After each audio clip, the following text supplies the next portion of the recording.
Olá pessoal, mais uma vez estamos aqui para gravar mais um episódio do nosso podcast jurídico Legal Talks. Eu sou o José Humberto, apresentador deste podcast, e hoje conto com a companhia do meu co-host, meu querido amigo, meu irmão, professor Eduardo Santos. E aí, professor? Um grande prazer, meu querido amigo Zé. Mais um episódio muito especial, porque trouxemos um amigo também Com e um certeza. cara especialista no que vai falar hoje, um tema interessantíssimo, né? Então, um grande prazer. Prazer é todo meu. E hoje, pessoal, nós temos um convidado aqui de um assunto muito interessante e que eu não vi falar em nenhum outro podcast. Ele andou participando de alguns agora por esses dias, mas eu estou muito feliz em recebê-lo aqui, que é o Dr. Rubens Correia Júnior, que vai falar sobre serial killers, sobre psicanálise jurídica forense, criminologia. Professor, doutor Rubens Correia Júnior, seja muito bem-vindo. Estou muito animado com esse episódio. Pessoal, é um prazer para mim estar aqui hoje com vocês. É sempre bom discutir esse tema e melhor ainda discutir entre amigos, discutir em quem conhece muito aí também a área do direito como são vocês. Então é um prazer estar aqui e acredito que o pessoal de casa vai gostar muito da nossa discussão aqui. Tenho certeza disso. Esse tema é tema de inúmeros filmes, séries, é um assunto que é debatido no mundo inteiro, e hoje nós contamos aqui com a ilustre presença do Dr. Rubens Correia Júnior, que é especialista nessa área, autor de livro, e eu estou muito animado com esse episódio. Mas antes da gente começar, eu quero agradecer aqui em especial os nossos patrocinadores, o nosso patrocinador Master, Café Cajubá, que está sempre nos acompanhando aqui, Luciano Lopes Advocacia, uma banca jurídica de Belo Horizonte, a Next Corporate, que é uma empresa de assessoria e consultoria, da qual eu também faço parte, e a JB Joias, que é uma joalheria que também nos patrocina e viabiliza aqui a gravação e a manutenção desse podcast.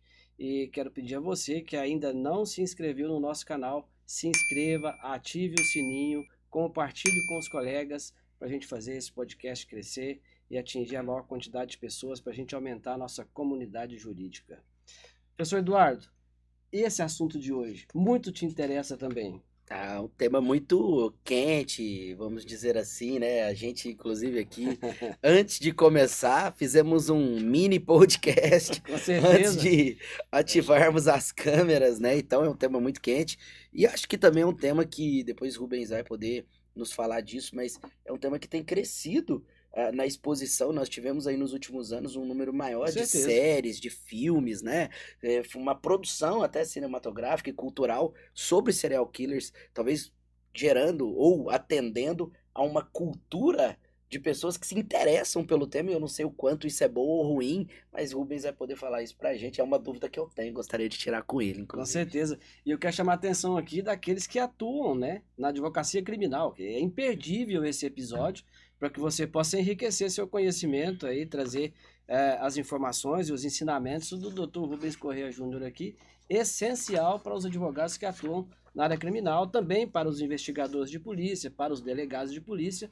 É um assunto essencial para a carreira desses profissionais. Mas antes de começar o nosso tema, eu quero oferecer aqui para o nosso convidado, para o professor Eduardo, um cafezinho, Café Cajubá, aquele café que não pode faltar.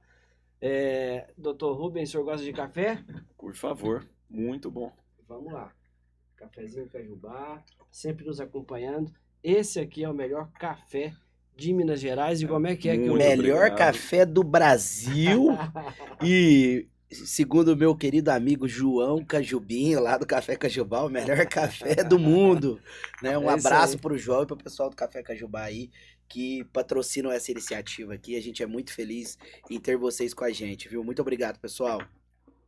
Pessoal, muito obrigado. Café Cajubá sempre com essa companhia deliciosa aqui pra gente gravar os nossos podcasts. Se você ainda não conhece o Café Cajubá, compre, tem em todos os supermercados, padaria, tá disponível. Café Cajubá, uma delícia. Muito obrigado. Dr. Rubens, serial killers. Eu duvido que alguém ainda não conheça esse termo. Esse termo é muito falado, né? Mas eu gostaria que o senhor definisse para nós aqui o que seria um serial killer. Bacana, bacana. José Eduardo, muito legal estar aqui, legal responder essas perguntas, porque o pessoal de casa geralmente tem a ideia do nome, como vocês falaram, mas muitas vezes não tem ideia do conceito. Tanto que, às vezes, sai uma notícia de um homicida, alguma coisa, as pessoas já... Ah, serial killer, psicopata, já começa um estigma sem ao menos saber o que que é. Mistura muito, né? Mistura demais. Mas homicida em série, num critério técnico, o que que é? É um indivíduo que mata mais de uma pessoa, ou seja, 2 pessoas ou mais. Tem gente que pode estar assistindo nosso podcast falando, ah, mas eu ouvi falar 3. O FBI tem um manual que ele considera 3. No entanto, grandes autores hoje, principalmente da área de comportamento violento, já não consideram 3 mais, mas sim 2, porque as características psíquicas são muito mais importantes do que o número. Então, 2. O Brasil mesmo teve o Chico Picadinho, um homicida em série que ainda vive, né, recluso em Taubaté. Ele matou 2 pessoas apenas e é considerado um serial killer brasileiro. Então, 2 pessoas é o mínimo que nós temos para considerar, somado a, principalmente, um resfriamento psicológico. O que é o resfriamento psicológico? Uma pessoa pode entrar num colégio e matar várias. Uma pessoa pode sair na rua armado e matar uma sequência de outros indivíduos. Essas pessoas mataram muitas outras. São serial killer? Não são. Por quê? Porque serial killer, para ser considerado, ele tem que ter um resfriamento após o crime. Então ele vai matar uma pessoa, ele vai entrar numa fase que a gente chama de depressão. Não é depressão relacionada à tristeza, mas num sentido de arrefecimento, no sentido de diminuição das suas emoções, onde ele vai entrar, né, numa fase de abrandamento mesmo psíquico, e aí ele vai, nesse meio tempo, ter contato com souvenirs que ele guardou do crime anterior, da vítima, e aí, posteriormente, vai nascer novamente nele o desejo de matar de novo. E aí ele mata de novo. Então há esse período de resfriamento. Aí vocês podem me perguntar, quanto tempo isso? Vai variar. Nós temos homicidas que o período de resfriamento era 1 semana. Nós temos homicidas que o período de resfriamento foi 2 anos. Mas tem esse período. Ele não vai matar várias pessoas na sequência no calor da emoção. Isso é uma das coisas. Outra questão também, além do número e do resfriamento, é o modus operandi. O modus operandi, ele tem necessariamente um modus operandi simbólico. Ele mata praticamente sempre da mesma maneira, e tem um valor simbólico para ele. Tem um significado essa maneira de matar. Tem um significado psíquico para ele. Pra vocês terem uma ideia, na Austrália nós podemos citar a família, uma das famílias que lá atacaram, né, alguns irmãos, e eles sempre, os irmãos Millar, para quem gosta de procurar no Google, né, Ivan e Marco Millar, eles atacavam suas vítimas, aliás, deixavam elas até correrem na floresta para caçá-las, e aí depois sodomizava, e no final eles vestiam novamente a calça delas apenas com o primeiro botão abotoado. Olha só, detalhe. Sempre esse detalhe. Então, assim, o BTK, né, o BTK, que matava e trabalhava o corpo, principalmente com as amarrações, de uma maneira totalmente simbólica. O Ted Bundy matava sempre do mesmo jeito, com alguma agressão, principalmente na cabeça, e depois mordidas pelo corpo. Foi inclusive identificado por uma dessas mordidas com odonto forense, foi por isso que ele foi descoberto. Então, tem esse modus operandi. Para terminar, fora tudo isso, nós temos também, dentro desses homicídios, um componente sexual, consciente ou inconsciente. Prazer mesmo. Prazer, que está sempre ligado, ou praticamente sempre, ligado a uma parafilia. Aí quem está em casa, o que é parafilia? Né? Parafilia, Eduardo, é um distúrbio da sexualidade. Todo mundo, né, todos os adultos têm aí um componente sexual menor ou maior na sua vida. Quando você busca a sua atividade sexual fora do que é considerado comum, fora do que é considerado normal, entende-se que é uma parafilia. Portanto, e essas parafilias nem sempre são crimes, mas nós temos algumas que são, como por exemplo a infantofilia, a chamada, né, de pedofilia, a necrofilia, que é o ato sexual com as pessoas mortas.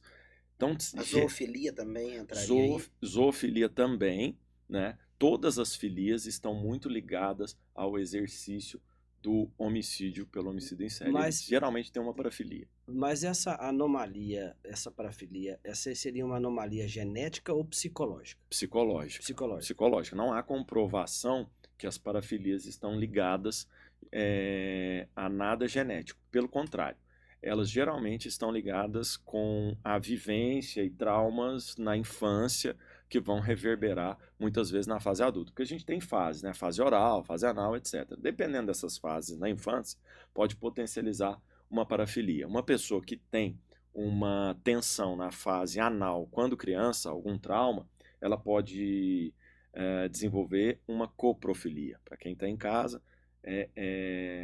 espero que não esteja assistindo na hora do almoço esse podcast, mas a coprofilia é o prazer sexual ligado às fezes do parceiro. Então tem uma relação. Então tem nesse muito sentido. mais relação o desenvolvimento desse tipo de comportamento com a educação, com a vivência, com a experiência da pessoa, do que de nascer com uma certa característica. Então, aí são duas coisas. Primeiro, vocês me perguntaram da parafilia. Parafilia, sim. Sim. Parafilia não Entendi. podemos dizer que há uma comprovação científica. Ponto. Isso é uma coisa. No entanto, dentro da minha área, nós estudamos os homicidas em série e seu histórico. Muitos deles têm traços psicopáticos. Hoje, alguns autores muito renomados, como Adrian Raine, ele vai fazer tomografias de cérebros de indivíduos com traços psicopáticos e vai perceber, sim, algumas anomalias cerebrais constantes em cérebros relativos a esses indivíduos. Mas, mesmo ele e alguns outros pesquisadores falam, outras pessoas vão ter a mesma anomalia e não vão cometer homicídios em série da mesma maneira. Por quê? Porque é uma junção de coisas. Mesmo quando eu falo de psicopatia, mesmo quando eu falo de questões genéticas, é inegável que as questões sociais, que as questões psíquicas, que as questões da infância sempre potencializam e estão interligadas, até mesmo quando temos componente Então não é genético. porque a pessoa nasceu com uma certa característica, ela está condenada a ser um psicopata máximo, ou um estuprador, ou um serial killer, ou algo do tipo. Definitivamente não. Por quê? Porque nós temos psicopatas, né? Estima-se, quem está em casa vai ver alguns números desses. Estima-se que 1 a 4% da população tenha traços psicopáticos. Nossa. É muito, hein? 1 a 4% tem traços psicopáticos. Mas dessas pessoas que têm traços psicopáticos, é um número ínfimo que vai chegar a atentar contra a vida de outro ser humano. Se você fosse me perguntar como criminólogo psicanalítico a respeito do que eu posso temer com uma pessoa que tem traços psicopáticos, se ela vai cometer algum crime, não seria o homicídio. Eu indicaria que ela tem todos os atributos para ser uma maravilhosa estelionatária, que é o Entendi. crime que os psicopatas mais... Manipulação de comportamento. Manipulação, e como ele tem um verniz social, ele sabe muito bem o que você quer. O que é verniz social? Assim? Eu até sei, mas essa pergunta eu acho massa, porque eu me lembro uma vez que conversei com você e você me falou disso. Então, é bacana, porque eu acho essa expressão metafórica, ela diz tudo, né, sobre a capacidade do homicida. Quando você vê uma mesa, né, e uma mesa ela parece bonita e tudo mais, por quê? Porque você passou um verniz em cima dela, que ela está brilhando, que ela até dura mais, até é mais forte ao tempo, né? Mas o que está ali debaixo? Ali debaixo é uma madeira comum como qualquer outra. O que é o verniz social? O verniz social é como uma máscara social que as pessoas têm, todos, né? Mas o psicopata, ele sabe lidar e manipular isso muito bem, que é um verniz onde ele demonstra para o Eduardo ser de uma maneira, que ele sabe que o Eduardo gosta, demonstra para o José outra maneira, para o Rubens outra maneira. E normalmente, assim, só para interromper, Zé, Vai lá. normalmente, a pessoa o psicopata que tem essa característica do verniz social, que são a maioria, eles acabam, vamos dizer assim, se encaixando dentro daquele perfil social desejado, esperado, ou tido como o mais adequado, aquele mais formal, mais educado, menos agressivo, o cara bom, bacana, que ajuda o próximo, que ele realmente é aquele cara que parece que você deve confiar nele. Tem isso, tem essa coisa, não tem? Exatamente. Lembrando que a minha área é a criminologia psicanalítica. Dentro da minha área, a gente nem trabalha, para quem está acompanhando, a gente nem trabalha com a psicopatia. Por que eu falo muito dela? Porque é a maior curiosidade e a psicopatia, os traços psicopáticos, eles vão ser inseridos na psicanálise dentro da perversão. Então, esses indivíduos, né, perversos que o Eduardo muito bem Sim. descreveu, eles vão viver muito bem socialmente, porque eles vão se adaptar muito bem socialmente. Você é um exemplo mesmo ali. Exato. Um cara referência. Para você ter uma ideia, John Gacy, que é conhecido como palhaço assassino, e quem pensa, o palhaço assassino, ele matava vestido de palhaço. Não, gente. Ele não matava vestido de palhaço, ele matava vestido normalmente de John Gacy. Mas por que ele é chamado assim? Porque nas horas vagas, ele trabalhava não, né? Ele se apresentava como palhaço de festas infantis de graça. E ele era uma pessoa querida, né, por parte, né, da sociedade, que achava ele um homem extremamente bom, um empresário extremamente bacana e uma pessoa que você podia contar, inclusive fazendo serviços comunitários Caridoso. como palhaço. Eu preciso fazer duas perguntas aqui. A primeira, a gente vai voltar lá naquela análise que você falou a respeito de uma, não sei se é uma tomografia, uma ressonância do cérebro, que você Do Adam se Raine. referiu. Isso. Quando ele faz essa tomografia, ele analisa o cérebro da pessoa, ele está analisando a anatomia ou algum distúrbio de função cerebral. Não. O Adam Raine e outros, eles podem até atuar nas duas vertentes, mas no caso do Raine, nesse estudo específico, era mais anatomia mesmo. Algumas diferenças bem específicas. Eu pergunto isso porque o que acontece? Lá na minha faculdade, quando eu estudei criminologia, inclusive nós falamos disso aqui antes, em off, a respeito da questão da anatomia da tese do Cesare Lombroso, né? A anatomia do crânio de um psicopata nato. Eu sei que a gente vai falar muito sobre serial killer, mas são assuntos interligados.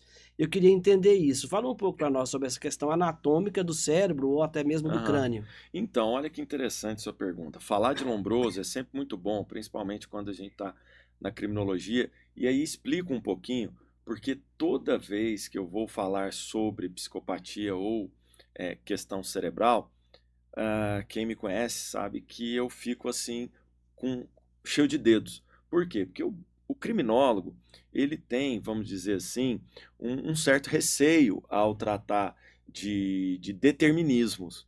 Porque o Lombroso, ao tratar disso, em 1876, ele desenhou um crânio e estipulou que aquele crânio, e principalmente a maneira que era desenhada o rosto da pessoa, seria uma pessoa criminosa. Sim. Ou com tendências criminosas. Depois, obviamente, essa tese dele foi ridicularizada, Sim. Inclusive, e então o criminólogo ele tem sempre receio de falar, mesmo com tomografias cerebrais, que olha, há uma questão determinista. A pessoa é assim, então ela vai ter esse comportamento. Porque o Lombroso nos deixou com esse trauma. Porque o Lombroso foi, sim, responsável pela criminologia científica, mas errou muito ao traçar um perfil físico. Lembrando, gente, que o Lombroso ele foi muito genial em compilar ideias, mas ele não foi nenhum... Ele era um autor semântico.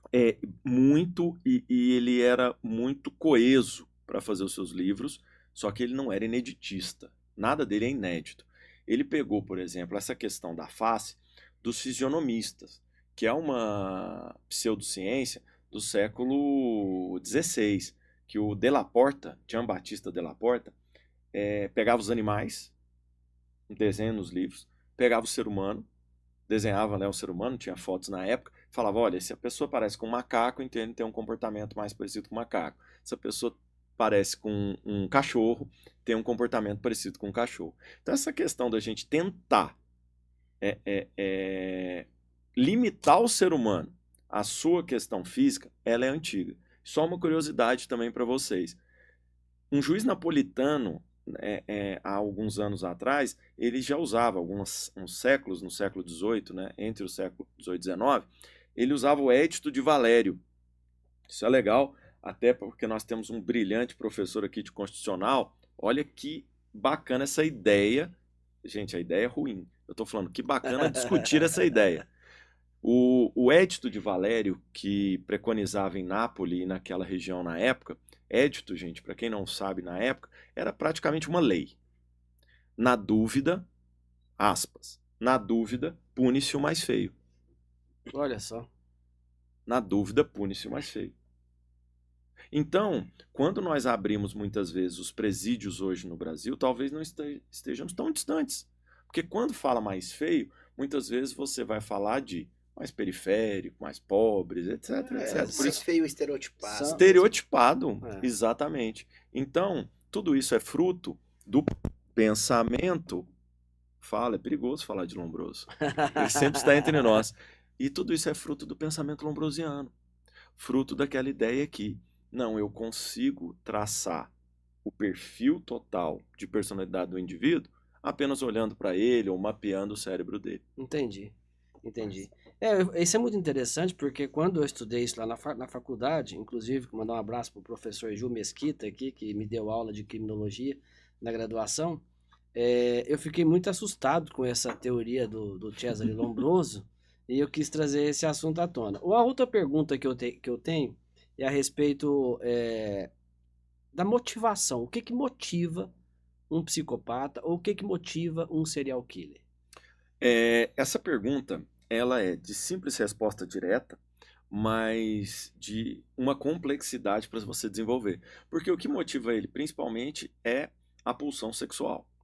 Sem dúvida nenhuma. Olha só. Sem dúvida nenhuma é a pulsão Esse sexual. é o ponto principal. Ponto principal. Mas não necessariamente todos mantêm relações sexuais com as vítimas. Até porque a pulsão sexual não precisa ser satisfeita mediante a conjunção carnal, ato libidinoso. O Maníaco do Parque mesmo, semana passada, eu estava com o Lewis Campbell, que escreveu o último livro do Maníaco do Parque. Então a gente estava discutindo a respeito do Maníaco do Parque e ele me falou, inclusive, que eu nem sei se está no livro dele, mas ele não pediu off, ele falou que o maníaco levou, na verdade, quase 100 pessoas à floresta lá, né, ao lugar que ele matava. Ele levou quase 100. Só que, na verdade, ele foi condenado pela morte de 7. E, na verdade, suspeitas que ele matou 11. Então, quer dizer, quase 90 mulheres, ao longo de anos, ele levou e simplesmente não matou. Por quê? Porque há uma conjunção de fatores na cabeça desses indivíduos para que eles matem. Há uma conjunção de fatores. E quando eu falo prazer sexual, entende-se que esses homicidas, grande parte deles, nem penetraram a vítima. E muitos nem ejacularam. E muitos se mostravam impotentes sexualmente com a vítima. Então, o que dá prazer a eles não necessariamente é uma penetração, mas sim, e aí quase que impreterivelmente, o domínio. Porque são indivíduos sádicos. E o sadismo está ligado à dominação. O sádico, aí estamos adentrando o viés psicanalítico da questão. Mas o sadismo está ligado à perversão e está ligado ao poder. Então, a partir do momento que ele consegue, né, pegar a sua vítima e subjugar a sua vítima ao máximo, o prazer muitas vezes está ali. Alguns, inclusive, ejaculam nestes momentos. E não no momento sexual propriamente dito. A repetição do modus operandi, então, ela tá ligada à tentativa de reviver aquele momento prazeroso que, por exemplo, ele já teve em outra oportunidade com uma outra vítima ou não? Sim, a repetição do modus operandi, ele tem um valor simbólico para ele, principalmente na relação desse domínio. Repetir o domínio mais uma vez sobre aquela pessoa. Muitos homicidas, gente, eles matam geralmente a mesma pessoa várias vezes. Como assim? O Ted Bundy matou 3 dezenas de mulheres. Se vocês forem pegar aí na internet agora e depois façam esse exercício, quem está assistindo a gente, vítimas de Ted Bundy, ele vai mostrar um quadro para vocês de mulheres praticamente idênticas, de mulheres muito semelhantes. Um padrão. E por que esse padrão? Na verdade, o Ted Bundy não matava essas mulheres, ele não conhecia essas mulheres. Na verdade, o Ted Bundy matava uma desilusão amorosa específica que ele teve várias vezes. Então ele não matou 30 mulheres diferentes, ele matou 30 vezes, de 30 maneiras diferentes, a mesma mulher. Simbolicamente ele matava. Na cabeça dele. Na cabeça dele era a mesma mulher. Por isso que ele buscava sempre o mesmo perfil. que era muito parecido. Alguns matam, então, mulheres que são muito semelhantes com os a Desamores. mãe ou os desamores. Outros matam. O próprio Maníaco do Parque tem uma vertente, né, de debate a respeito, que ele matava porque, na verdade, invejava a constituição da mulher e queria ser mulher. Então tem isso também. Então o ódio pela mulher nasce dele querer e não conseguir, e aí ele mata as mulheres. Então os homicidas em série, e eles escolhem geralmente mulheres, escolhem geralmente homossexuais. Por quê? Eles gostam muito de matar as pessoas vulneráveis, né, dentro da sociedade. Então grupos vulneráveis são sempre mais atacados. Tá relacionado também à força da pessoa ou não? Lógico. Por quê? Porque ataca mulheres também. Porque como eles gostam do poder, é quase certo que ele vai exercer o poder físico em cima daquela pessoa. Perfeito. Então isso tem uma relação total, viu? Eu até teria uma pergunta, mas não vou fazer. Pode fazer, fica à Não, mas vontade. não, é porque eu acho que eu vou fugir muito do tema. Eu até Ah. tinha te comentado essa pergunta e ela tem relação com essa questão da força. Eu vi um estudo, sinceramente agora eu não me lembro exatamente qual, até comentei com o Zé aqui mais cedo, você lembra, Zé? Sim. Que, por exemplo, no caso de estupradores de menores, né, pedófilos que estupram Exato. crianças, abusadores de menores, eles procuram vítimas, por exemplo, que os pais sejam teoricamente mais frágeis ou menos preocupados ou Exato. menos guardiões, e de outro lado, quando você tem um pai que é um pouco mais violento ou, sei lá, uma pessoa mais armamentista, um cara mais bruto, vamos dizer assim, fisicamente, ou pelo menos no seu comportamento social ele é mais bruto, eles já fogem um pouco mais desse tipo de crianças que estão nessa guarda. Isso é verdade, é mentira ou é parcialmente Não, verdadeiro? eu nem falo se é verdade ou mentira, mas faz sentido. E faz sentido porque o indivíduo que ataca menores de idade sexualmente, ele é, na sua essência, um covarde, tá? E aqui eu não estou dando uma opinião pessoal, porque eu também acho, pessoalmente, que são covardes, mas eu estou falando do ponto de vista científico Sim. e das minhas pesquisas. Ele é covarde, ele tem uma estrutura que ele se acovarda, certo? Tanto que grande parte dos indivíduos que atacam menores de idade sexualmente não são pedófilos, não têm a parafilia. Porque a parafilia, gente, ela é o desejo sexual ligado a fazer sexo com uma criança. Ponto. A maioria dos indivíduos que atacam crianças não tem essa parafilia. São agressores sexuais, mas não têm. E por que que eles atacam crianças? Atacam crianças não porque eles só sentem desejos, não, é porque é uma vítima mais acessível. Vulnerável. E só lembrando nas palavras do Eduardo, sim, faz sentido, porque são covardes, mas lembrando, a maioria dessas crianças não vão ser atacadas por terceiros. 68% vão ser atacadas por 92% por pessoas conhecidas. E dessas, 68% por pessoas próximas da família. Eu estava... Pais, padrastros, irmãos, exatamente. Inclusive eu estava agora, no final de semana, com a psicóloga da polícia. Infelizmente Minas Gerais não tem esse cargo, Santa Catarina tem. Eu estava com a Aline Pozzolo, para mim uma das psicólogas mais interessantes nessa área, porque cuida das crianças que são agredidas há anos, e falávamos exatamente... Ela é de Santa Catarina? Santa Catarina. Poderia depois convidar ela para vir aí. Porque, se vocês quiserem, é uma amiga que eu tenho, e tem um cargo que não existe em Minas Gerais, que é o psicólogo da polícia. Olha que só. é o psicólogo que está atuando ali. E ele atua muito com quem? Com a criança. E ela que passou esses dados da última vez que eu estive com ela.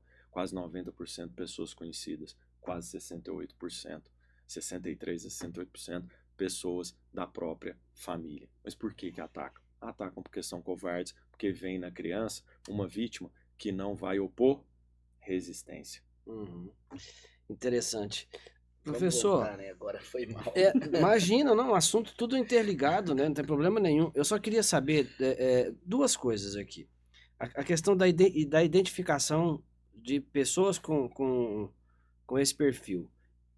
Como que, por exemplo, a gente consegue identificar no início esse comportamento? Tem algumas nuances que pode ser observada, que você identifica que aquela pessoa pode ter um comportamento dessa natureza, e para depois que já cometeu vários crimes, como que identificar que aquela pessoa que está cometendo aqueles crimes tem um comportamento serial killer?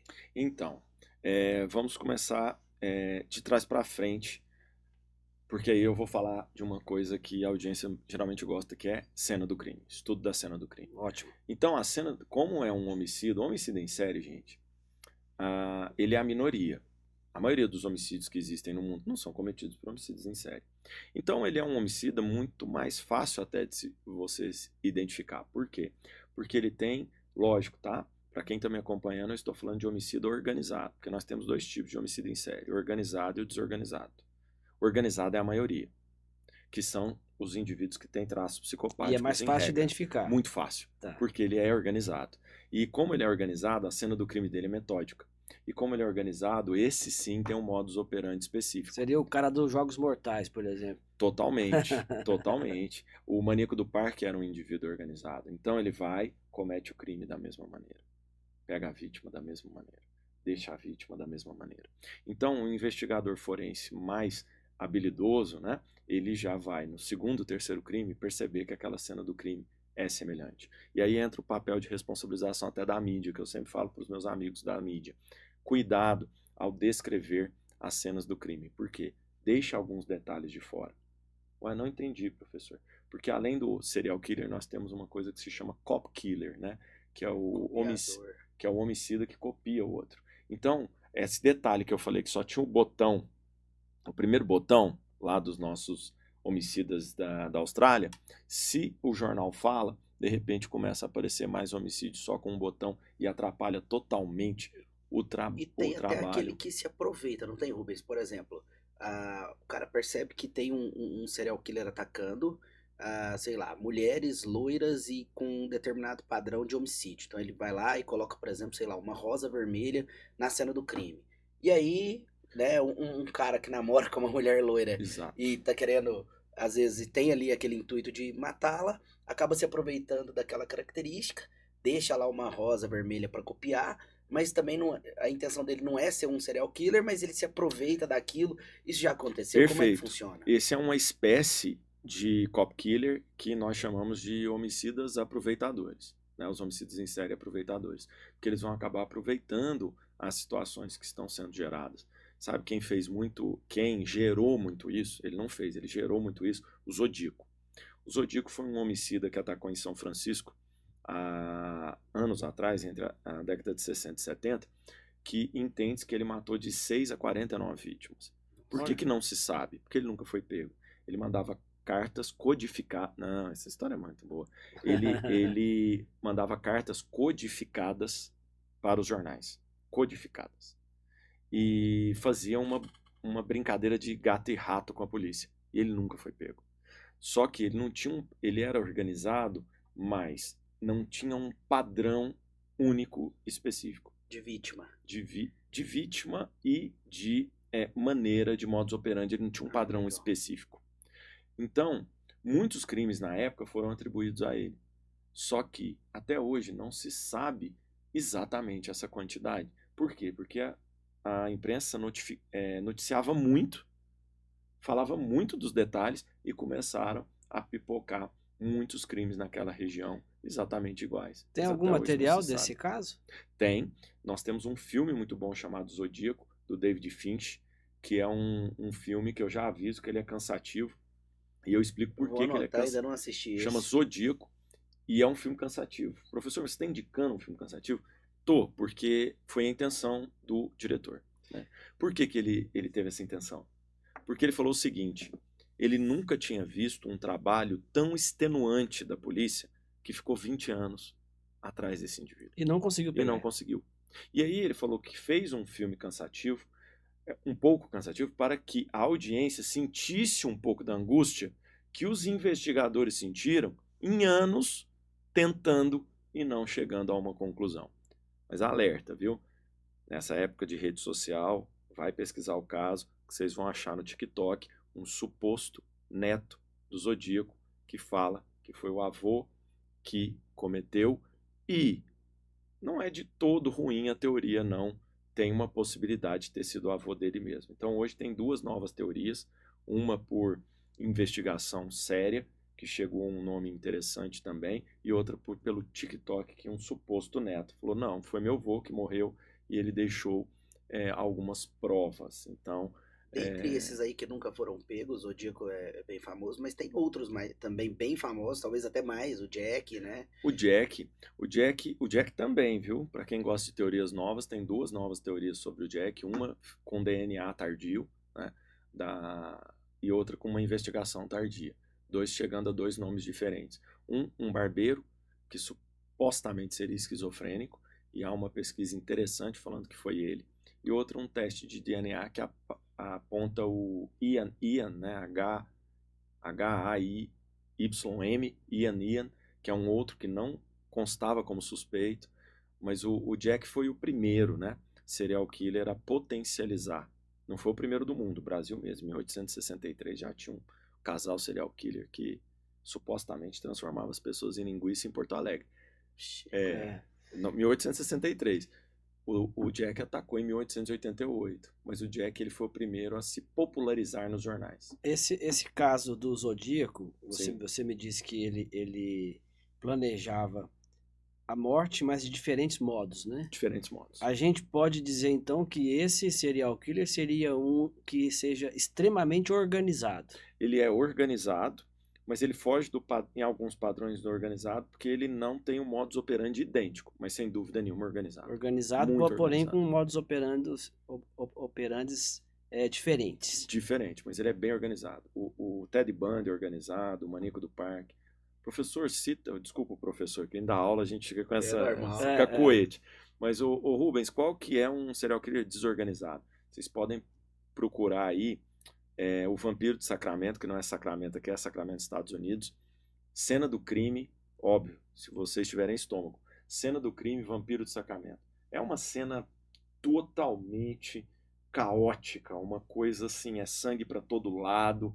Esses são homicidas desorganizados. E detalhe, viu? Pela organização do crime, nós conseguimos saber até se o homicida mora perto ou longe da onde ele matou. Um homicídio organizado, dificilmente ele mata perto da onde ele reside ou tem alguma relação afetiva com o local. É um comportamento mais irracional esse, né? O desorganizado é irracional. O desorganizado ele mata perto da onde ele mora. Então, numa cena do crime desorganizada, geralmente o bom perfilador, porque eu sou professor há 10 anos da pós-graduação de profile criminal. Então eu formo perfiladores. Então o que eu falo para meus alunos? Perfilador, chegou numa cena do crime, a cena do crime desorganizada, primeiramente, suspeita-se que aquele indivíduo mora nas redondezas. Suspeita-se que aquele crime não foi planejado. Suspeita-se que aquela vítima estava na hora errada, no lugar errado, e ele pegou. Suspeitas que esse indivíduo é impulsivo. Suspeitas. Porque, obviamente, nós podemos ter homicídio organizado que acaba matando do lado de casa. Mas, estatisticamente, é mínimo. Procure perto quando é desorganizado. E essa questão de homicidas seriais em dupla, em trios, como é que funciona isso? Então, olha, muita gente me pergunta por que é raro ter esses homicídios. Por que é raro? Exatamente por causa de tudo que a gente falou aqui. O homicídio em série ele não é uma construção psíquica única, sádica. Então é muito difícil você estar na mesma sintonia sádica do outro. Então é raro, mas existe. Duplas, nós temos alguns casais, principalmente quando falamos em duplas, falamos de homens e mulheres. É mais comum quando se fala de dupla, uma dupla heterogênea do que uma dupla homogênea. É mais fácil um homem e uma mulher, mas geralmente, gente, duplas, nós temos uma personalidade dominante e uma personalidade dominada. Geralmente nas duplas nós temos isso. Nos trios, até para outros crimes, né? Nós temos crimes famosos aí de pessoas que mandaram matar ou em trios e duplas mataram outra pessoa. Geralmente nós temos uma personalidade mais dominante e uma personalidade dominada dentro dessas duplas. Dudu, alguma pergunta? Vai lá. Que Manda, eu quero compartilhar essa pergunta, que também a gente conversou um pouco sobre os bastidores, que é o seguinte. A gente falou esse assunto não termina, não termina nunca. Mas, Rubens, no passado, eu diria, pelo menos ali dos anos 2010, 2000 para trás, as câmeras, né, esse sistema de monitoramento de câmeras não era uma realidade. embora já existisse ali na década de 90, anos 2000, início ali, tinha-se pouco, né, numa distância muito grande. Hoje, 2010 para cá, hoje isso aí virou febre. Qualquer lugar que você vai tem câmera residencial, etc. Bem, o que eu quero dizer? É que no passado era muito mais difícil você conseguir seguir os passos do serial killer do que hoje. Hoje, querendo ou não, as câmeras favorecem muito Com certeza. isso. Facilita o trabalho da polícia, consegue fazer uma varredura da área daquelas pessoas que estavam por ali, e aí você consegue identificar, por exemplo, que fulano estava em 2, 3, 4 cenas dos crimes, ou próximo a elas, e coisa dessa natureza. E aí, ainda temos serial killers na atualidade, nós temos muitos serial killers atualmente, ou não, e até o correto aí no plural é serial killers ou serial killers? Serial killers. Serial killers. Não, então tá no singular para ter a primeira palavra, tá. Então, nós temos ainda muitos serial killers no presente, no Brasil, no mundo. Como é que funciona isso? Diminuiu? Como que funciona? Olha, nós não podemos, porque não há nenhum estudo específico disso, falar que diminuiu. Mas, sem dúvida nenhuma, as investigações melhoraram muito. E não foi só as câmeras, não. As investigações de cena do crime hoje são infinitamente melhores. O Francisco Chagas, né, entre outros indivíduos que atacou no Maranhão, por exemplo, e até atacou recentemente, se nós tivéssemos um sistema de investigação um pouco melhor já na década de 90, já no começo dos anos 2000, muitos homicidas que mataram durante anos talvez teriam sido pegos antes. Então essa questão da câmera, ela com certeza diminui, não que diminua, mas aumenta o trabalho do serial killer para concluir o seu ato. Não de uma morte, mas sim da sua sequência. Um zodíaco hoje em dia teria muito mais dificuldade. Por quê? Porque matar 6, 7, 8 pessoas dentro de uma São Francisco, né, em 2024, ele poderia ser pego com muito mais facilidade. E a cena do crime e exames de DNA, que hoje são muito mais modernos. Então, não sei se eles estão matando menos, mas que definitivamente as investigações estão chegando mais a esses indivíduos. Vou dar um exemplo aqui que eu acho que não existiria hoje, né? Eu penso que não existiria hoje.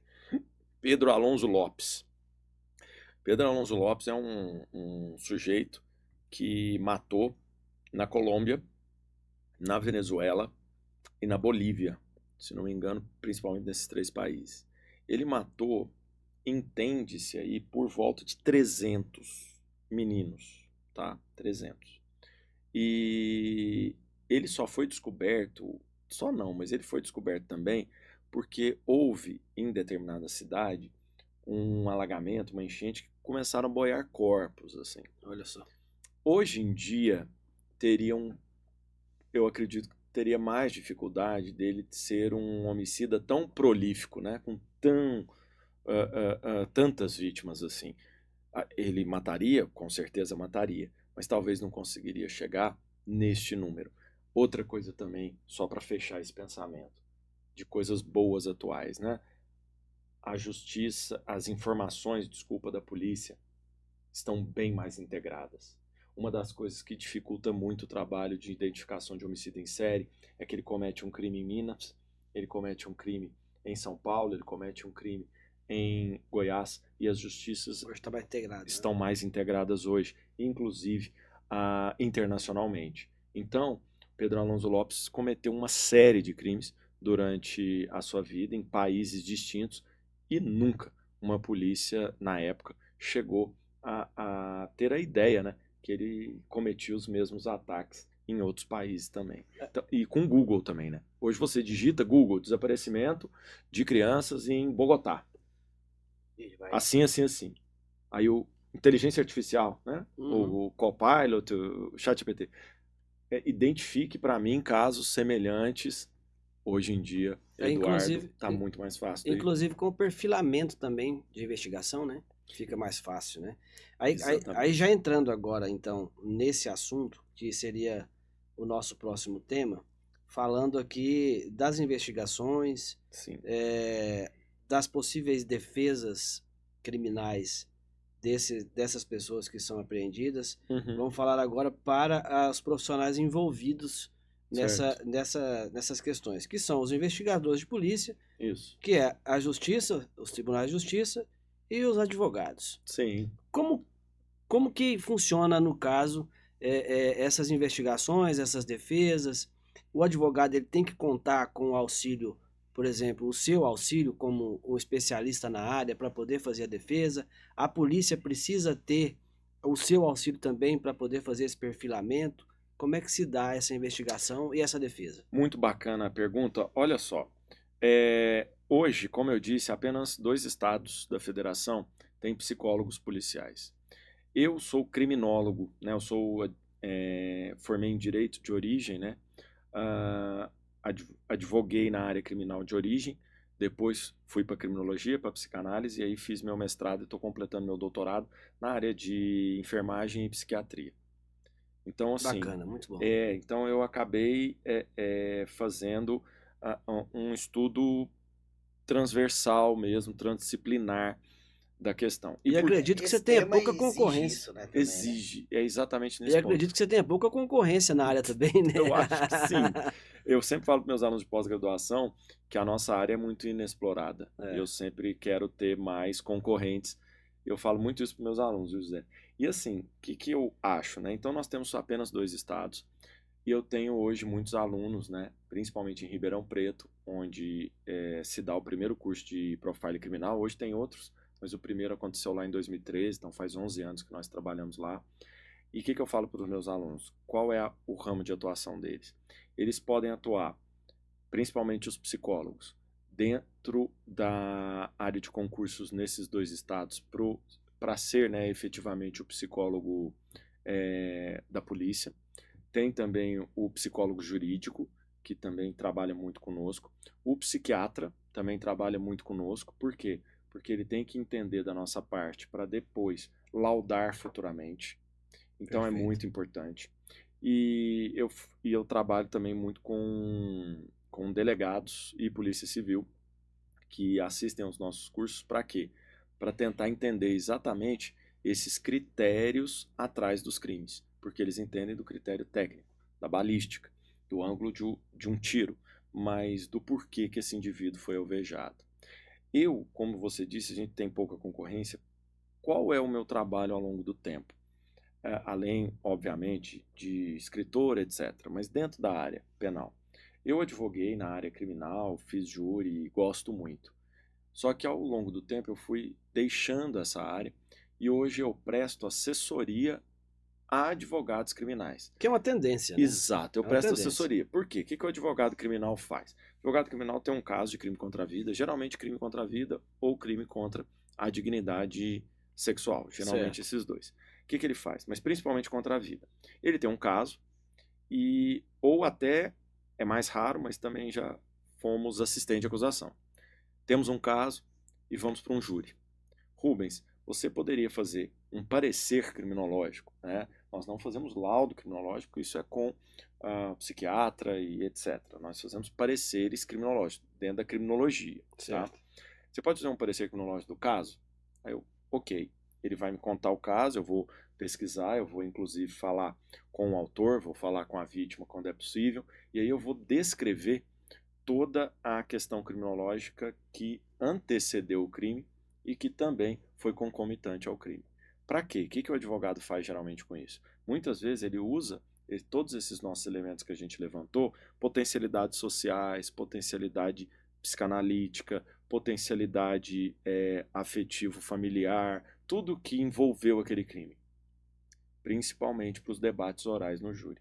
Porque aí nos debates orais no júri, Sim. ele pode ter elementos para tentar convencer o júri da verdade dos fatos, né? Do que realmente aconteceu atrás daquele crime, certo? E aí, como eu sou advogado também, alguns inclusive até me habilitam no processo, eu acabo participando do júri, mas particularmente hoje eu nem gosto, eu prefiro apenas ceder o parecer. Eu acho que ficaria mais isento, né? Você sendo só parecerista do que fazer parte da defesa. Inclusive, acho que o seu parecer teria, vamos dizer assim, mais autoridade Com do que certeza. participando Por isso hoje da eu defesa. procuro não participar, eu procuro não me habilitar em processo e apenas fazer uma análise. Tanto que até assistente de acusação já me chamaram para fazer, porque Legal. muitas vezes a análise criminológica, gente, ela pode muitas vezes ajudar o autor, mas às vezes ela pode também piorar a situação do autor Com quando você certeza. explica a questão dos indivíduos que atacam, né, menores de idade sexualmente. Um parecer criminológico muitas vezes pode contribuir para a sua condenação, se você estuda a história, né, e a construção daquele Até para crime. quebrar a ideia de que, simplesmente ele nasceu com essas características e não teve outra opção. Olha, só fechando então, com base no comentário do Eduardo, todos os indivíduos que nós estamos falando aqui, todos não, mas praticamente todos, né, que nós estamos falando aqui, eles são imputáveis, né? Então eles têm discernimento do que eles estão fazendo. Lembra dos homicídios organizados e desorganizados? Os homicídios organizados, quase sempre, eles têm discernimento, eles têm razão, eles sabem o que eles estão fazendo e eles têm que responder com uma condenação e não com uma absolvição imprópria, por exemplo, com uma medida de segurança, não. É, Ok? é isso que eu ia te falar. Eu acho que você está muito, hoje em dia, não sei, mas eu acredito que você seja muito mais demandado pelos assistentes de acusação, pela própria acusação, do que pela defesa. Muitas vezes sim, por causa dessa questão também da imputabilidade. Por quê? Porque eu trabalho com psicólogos e psiquiatras. Os psicólogos e psiquiatras, eles que vão atestar a questão da imputabilidade, etc. Isso não é a minha área. Mas o que eu vou fazer? De acordo com o laudo deles, eu vou inserir isso dentro da trajetória daquele crime e Perfeito. explicar as potencialidades, principalmente, né? A gente falou muito de criminologia, mas antropologia também, a questão antropológica ligada àquele crime. Entendi. Aqui eu tenho anotado aqui algumas coisas, a gente já falou de algumas delas, mas ficou o conceito de mente criminosa, de Freud, né? E Lacan. Uhum. Pulsões, traumas, neuroses. Como é que a gente pode interligar isso numa investigação criminal? Olha, nós inclusive já estamos alimentando aqui esse debate. Quando eu falo que o Ted Bundy, ele na verdade não matou 30 pessoas diferentes, mas matou 30 vezes a mesma pessoa, é exatamente a implicação do Freud e do Lacan dentro da investigação. O Lacan, ele vai ter uma frase que eu acho muito interessante, que é a criminologia criminologia, Lacan tem inclusive alguns dizeres a respeito da criminologia, temos até um artigo de 30 páginas a respeito da criminologia. A criminologia, ela vai desconstruir, José, o crime, sem desresponsabilizar o criminoso. Essa frase é atribuída, não idêntica, né, mas ela é atribuída ao Lacan. O que ele quer dizer com isso, gente? Ele quer dizer o seguinte, ele quer dizer que a criminologia ela vai entender o valor simbólico daquele crime. O valor simbólico daquele crime. Como eu disse do Ted Bundy. Mas ela não vai desresponsabilizar o criminoso. Não é porque ele matou 30 vezes a mesma mulher que ele vai responder por um homicídio só. Não. Ele tem que ser responsabilizado por todos os seus atos. Essa questão da psicanálise nos ajuda também a entender que toda ação, de maneira consciente ou inconsciente, visa um resultado. Um resultado além do resultado prático, tá? E qual que é o resultado além do resultado prático? Muitas vezes, o homicida que mata em série, ele quer uma resposta. Ele quer ser preso, ele quer uma resposta. Inconscientemente, ele quer. E aí, o que acontece? Chega na justiça e a justiça fala, não, ele é inimputável. O que isso faz, né? O que o Lacan, a Silvia Tendlas, que é uma psicanalista argentina, que eu também sou tradutor de obras de psicanálise pro português. E teve uma obra que eu traduzi pela editora Ateneu, que chama Quem o Assassino Mata. E aí ela faz uma descrição de quem é a vítima para o assassino. E ela vai falar exatamente dessa perspectiva que nós estamos aqui. Quando o indivíduo, ele mata de novo. Mata de novo. A gente chama isso de passagem ao ato, né? Quando ele faz a passagem ao ato. Quando ele faz a passagem ao ato. Faz de novo a passagem ao ato. Aí na hora que ele chega na frente da justiça, o juiz vira para ele e fala assim, então, você não é responsável pelos seus atos.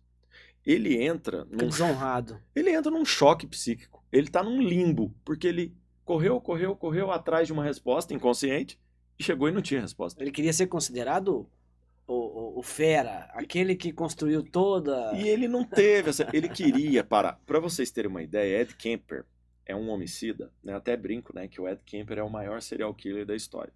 Por que ele matou mais, professor? Não, porque ele tinha 2,6 metros. O bicho era gigantesco. Imagina um ser desse matando uma mulher, tá? Que as vítimas eram Um mulheres. absurdo. Inclusive, ele decepou a cabeça da própria mãe e introduziu o pênis na cabeça da própria Que mãe. Ele isso, fez sexo com a que cabeça coisa da própria mãe. horrorosa. Nós estamos falando de coisas pesadas Pesado, aqui. pesado. E se ele não existisse, nós não estaremos aqui. Eu não estaria aqui. Por quê? Porque foi com base nele grande parte dos estudos que nós temos hoje. E por quê? Porque chegou um momento que ele ligou para a polícia e falou assim, pelo amor de Deus, me prende. Eu não aguento mais matar. Aí a polícia, tá, vai me avisar, como diria meu filho, né, com as gírias do momento, tá, vai me avisando. Não acreditaram. Ele ligou de novo. Falou, tô no orelhão e tô esperando vocês. Eu sou o homicida Que aí, loucura. vocês estão procurando. Na terceira ligação, agora eu não me recordo muito, que eu estou escrevendo um outro livro agora com 78 histórias dos homicidas que eu acho mais interessantes, homicídios em série no mundo. E aí eu estava estudando alguns casos desses. E aí, a partir de alguns momentos, ele deu detalhe, o policial falou, não, peraí, é isso mesmo. Foi lá e prendeu ele. Então, assim, ele queria uma resposta. Só que ele não estava aguentando mais de angústia de continuar aquele caminho.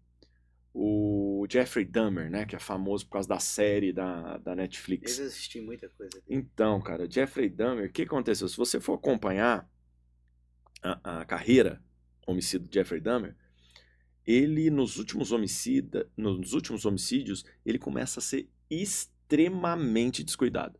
Extremamente descuidado. E justamente para ser pego? Temos duas hipóteses.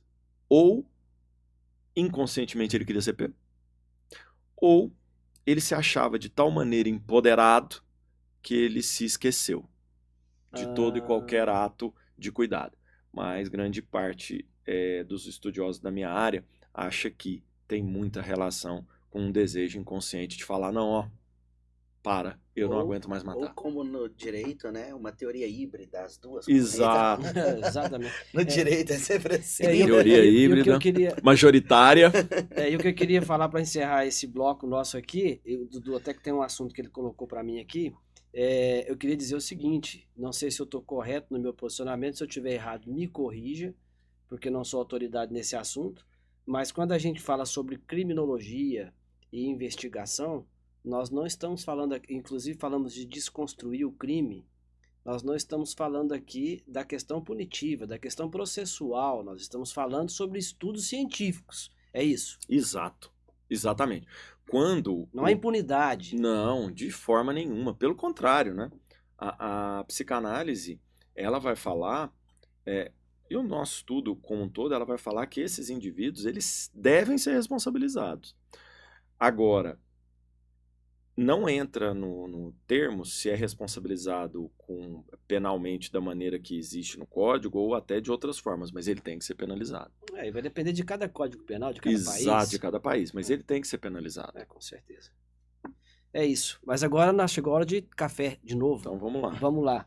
Eduardo, você quer café? Deixa eu servir nosso convidado. Um café, você acredita? Deixa eu tava servir, doidinho aqui já pra te pedir um café, nós. porque hoje o dia foi corrido. Esse assunto é muito interessante. Obrigado. A gente ficaria aqui. Você vai deixar eu fazer mais quantas dias. perguntas? Mais umas 15? Você escreveu aqui pra mim Eu a escrevi respeito de uma um assunto. pergunta Pode fazer importante. a pergunta. Porque, Faça veja, você mesmo. mais cedo, né? Antes, gente, nós fizemos um mini podcast, tinha que ter gravado aqui, uma meia hora de Tem podcast. que pegar o making Antes off. do podcast, né? E o Rubens falou sobre os anjos da morte, né? Sobre enfermeiros, médicos que se utilizam da profissão ali para matar. E aproveitar isso, Rubens, então seria só duas perguntas, viu, Zé, que eu queria Claro, fazer por fica à último. vontade, Eduardo. Uma sobre os anjos da morte. E a outra é diferenciar o serial killer do cara que mata bastante, mas não é o serial killer. E aí nós temos alguns exemplos famosos no Brasil. Sim. E se você pudesse falar dessas duas questões, você me perdoa, mas Claro. são dois assuntos que eu acho que a gente não Nós pode estamos no deixar tema, de falar estamos aqui hoje para aqui, isso. né? Claro. Não, perfeito. Então, Anjos da Morte e a diferença de quem mata muito. Isso. Gente, Anjos da Morte se dividem em dois. O que são Anjos da Morte? São homicidas em série, especificamente de duas profissões em geral, que é a medicina e a enfermagem. São homicidas em série que, ao longo da história, tiveram essas duas profissões e matavam exclusivamente pacientes. Isso não é tão incomum, né, na história do serial killer no mundo, a presença desses indivíduos. E o que move esses indivíduos? Tem dois tipos de razões. Uma até não muito ruim. Tem o anjo da morte, esse sim, muito próximo do serial killer, que mata pelo seu sadismo, e aí ele já escolhe determinadas profissões que facilitam o acesso à vítima, então pode acontecer, tá? Então o médico ele tem facilitado o acesso à vítima, ele mata 200 pacientes, 100 pacientes, isso pode acontecer. Ainda bem, né? A maioria dos nossos profissionais da medicina são sérios e focados na sua profissão, mas o que eu estou falando aqui é que o indivíduo com essas características, ele pode sim escolher profissões que ele tenha mais contato com a morte. E não é só médico e enfermeiro, pode ter também policiais, etc. Sem dúvida nenhuma. E aí nós temos na história médicos que cometeram esses crimes e enfermeiros. O que caracteriza esses indivíduos dessa forma? Eles são indivíduos muito complexos, muito difíceis de você pegar. Por quê? Porque geralmente eles matam de maneira não muito clara, né? Porque eles matam por uma dose em excesso, eles não matam por um corte, eles não matam por um estrangulamento. Então esses indivíduos são muito comuns. Silenciosos. São silenciosos. Então são serial killers chamados de anjos da morte que estão ligados, né, à medicina e à enfermagem. Mas por que chamados também de anjos da morte? Porque tem um outro ponto, tem um outro serial killer que age também como médicos e enfermeiros, só que eles não matam por prazer, mas matam para aplacar a dor dos pacientes. Nós tivemos também casos assim, de indivíduos que mataram 38, se não me engano, na Alemanha, 36 em alguns outros lugares. Relacionado à morte digna. Morte digna. É um indivíduo que, dentro da sua profissão, entendia aqueles sujeitos e cumpriam o pedido dos sujeitos, mesmo sem ter a possibilidade naquele país ou não ser o momento ainda da eutanásia. Então, temos também a chamada morte piedosa, que pode ser causada em série. Isso responde a sua primeira pergunta. Claro. Com relação ao número de vítimas, gente, aí nós temos 3 tipos de homicida, tá? Nós temos o homicida em série, que debatemos e que falamos mais aqui no meu livro. Só que temos Mostra o livro pro Opa, aqui, pessoal. ó. Aí, Claro, Serial vamos killer, falar do como livro. funciona a mente sombria dos assassinos em série. É um livro pela editora Ateneu, que é uma pela editora Matrix, que é uma editora que nos apoia muito, junto com Ulisses Campbell, Beto, outros da área aí que estão bem emplacados, né? Que o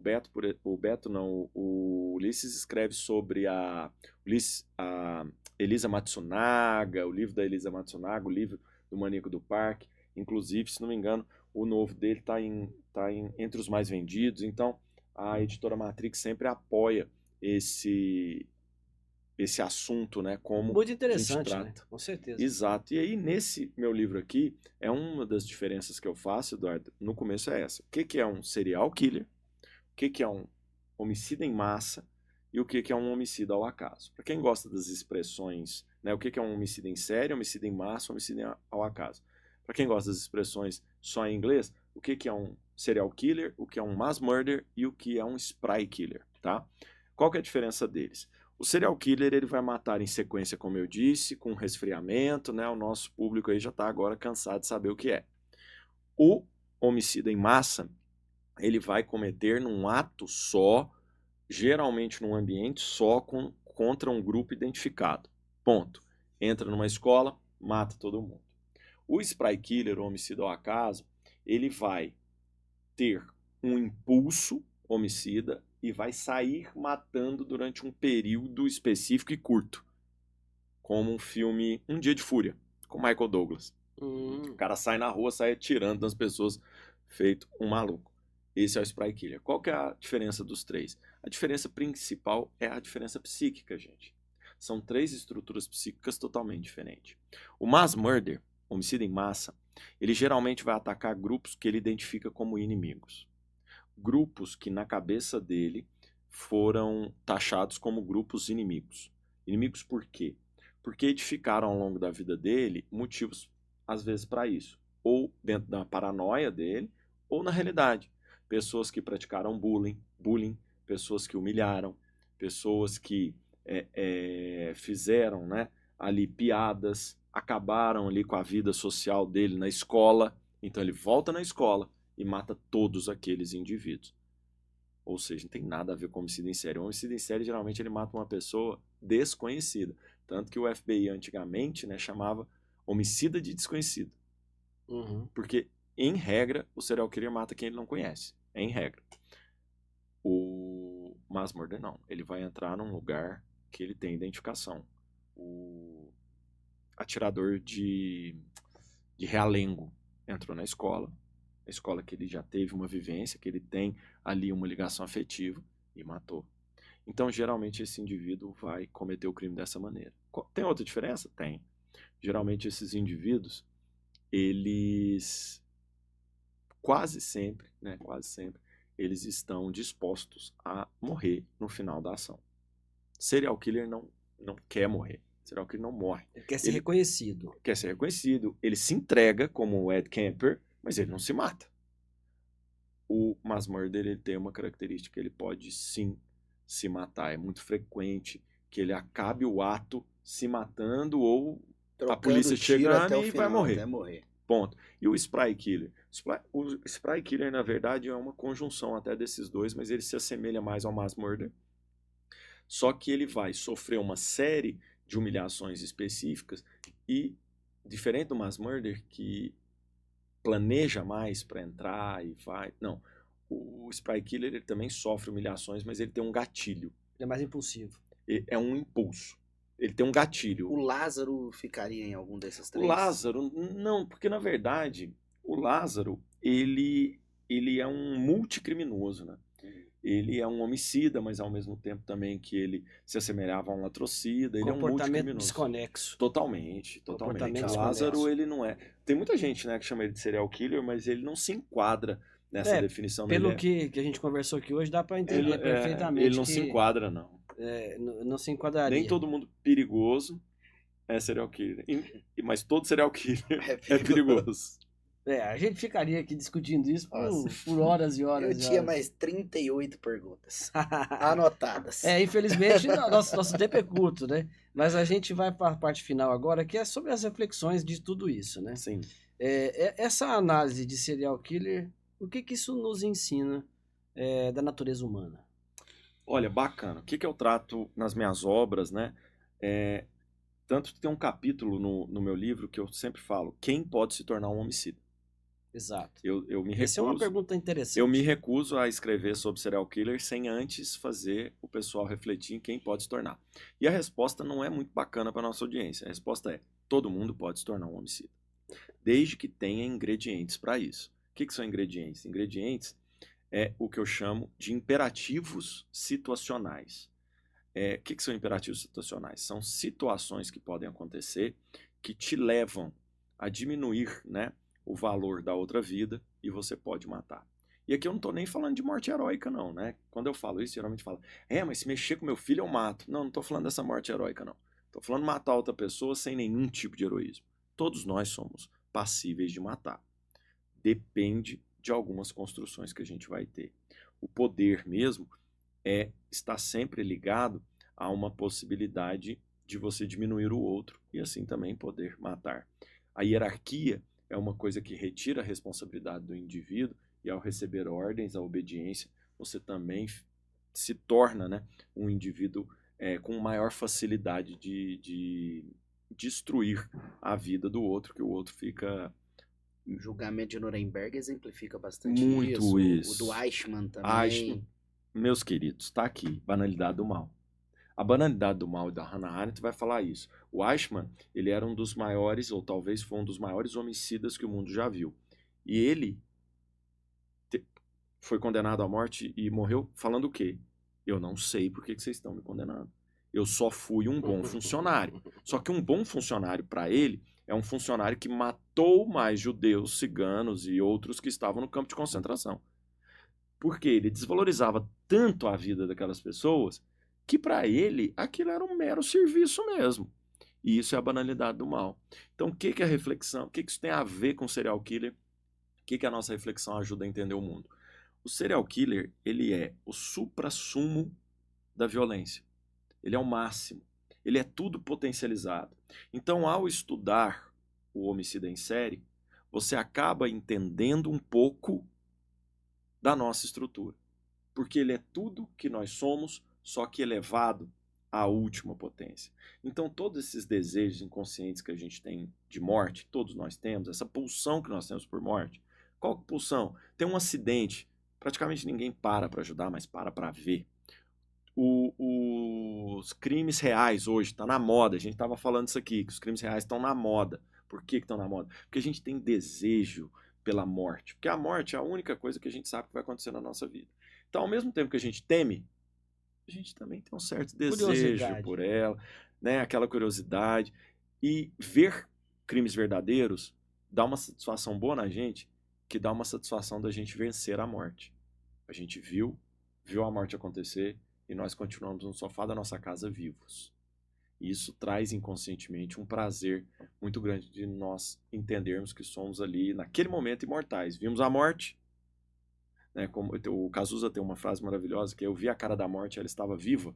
Né? Então eu vi a morte, estava vivo, continuei. Então o serial killer é isso. Ele é a potencialização de tudo de ruim que a nossa sociedade em si tem. Então, estudando eles, nós entendemos as consequências também das nossas ações enquanto sociedade. Que ele é fruto, né, também dessa sociedade. Sociedade, isso não tira a responsabilidade dele, tá, gente? Mas ele é fruto da sociedade também em que ele vive. Um ponto que eu queria falar, e já passando para a nossa próxima reflexão, é que, como você disse, a gente é fruto do meio, né? Então, dependendo do comportamento que a gente tiver, com as nossas reações, qualquer um de nós podemos nos tornar aí um serial killer. Com certeza. Se você não tiver um controle psicológico, né, muito apurado, você pode se tornar um serial killer. Exato. Talvez não um serial killer, mas um homicida esporádico de uma ou outra pessoa. Uma pergunta besta que me veio à mente agora. Essas pessoas que gostam muito desse tipo de filme, tem alguma correlação? Não. Alguma tendência? Ou não? É só gosto de filme? Exatamente mesmo? por isso. É porque a dá. Deus. Não tem nenhuma relação. Não tem nenhuma relação. Todo mundo aqui no estúdio tá. Não tem nenhuma relação. Eu fiz uma matéria para Aventuras na História. Quem quiser aprofundar aí, tem uma matéria. Só procurar lá na Aventuras na História. Tem uma matéria minha que eu fiz mês passado por causa do lançamento da série Irmãos Menendez. Sim, sim. E aí eles me pediram exatamente com essa pergunta. A pergunta não é besta de jeito nenhum, porque eles me pediram exatamente isso. Rubens, está lançando aí, e já deu primeiro da Netflix. Por que isso? A gente fez uma matéria ali de 2 páginas para tentar explicar um pouquinho isso. Mas tem a ver com o que eu falei, tem a ver com essa pulsão por morte que todos nós temos. É uma coisa natural do ser humano. Com o fim inevitável que a gente tem. A gente tem curiosidade sobre isso. A gente fica preocupado, né? Porque mas... o interesse tão elevado assim. Eu gosto de entender a mente humana, como o ser humano atua, até para que a gente possa saber lidar com o outro. Exato. Né? Isso é importante. Eu, alguns anos atrás, passei por algumas experiências, e entre elas, uma vez, conversei bastante com o Rubens no passado. E foi quando eu descobri que, na verdade, a gente precisa ter mais medo, não daquele que é mais doidinho, mais dado, mais... mas sim daquele que é o mais sistemático, o mais certinho. Eu tenho muito mais medo hoje desse cara do que daquele que é mais realista, tem uma frase no senso comum, né? Você sabe quem é de verdade, né? Uhum. E quem é de verdade não é tão certinho assim, né? Dificilmente. Eu sou certinho, Dudu. Não, Você tá desconfiando de mim. Não, Pera lá. você é sério, né? Mas não é tão sério assim, né? Mas é verdade, com anos de atuação, de pesquisa dentro dessa área, realmente não dá para a gente traçar estigmas aqui, né? De falar, aquela pessoa, né? Totalmente fora do normal, aquela pessoa é um homicida dificilmente, a gente pode traçar isso, realmente não é. Nesses anos, eu aprendi a não confiar verdadeiramente em ninguém nesse aspecto. E a gente mesmo falou aqui dos crimes sexuais, a maioria está dentro de casa. Então, às vezes, a difícil. mãe, o pai fica assim, nossa, filha, cuidado, porque você vai de ônibus, você vai voltar no escuro. Estatisticamente, a chance dela ser estuprada no escuro, numa rua, é infinitamente menor do que ela ser estuprada ali dentro de casa, ou na casa da amiga, ou na casa da avó. Então a gente nunca sabe de onde vem o perigo, por isso devemos estar sempre alertas. Com certeza. E a última reflexão que a gente tem é que a gente chega à conclusão de que as nossas forças policiais obrigatoriamente devem se especializar nesse tipo de avaliação e de identificação desses criminosos para proibir, para coibir que esses crimes aconteçam. E aconteçam, assim, com absurdo números, né? Nós temos assassinos em séries aí, que eu andei pesquisando aqui, que supera o número de 100, 100, 100, 300. 300, uma coisa absurda, Dudu. Inclusive, números recentes, o Rubens falou também, né? Exato. Alguns mais recentes, Com mesmo 40 com tanta mortes. tecnologia, com números muito 40 grandes. mortes.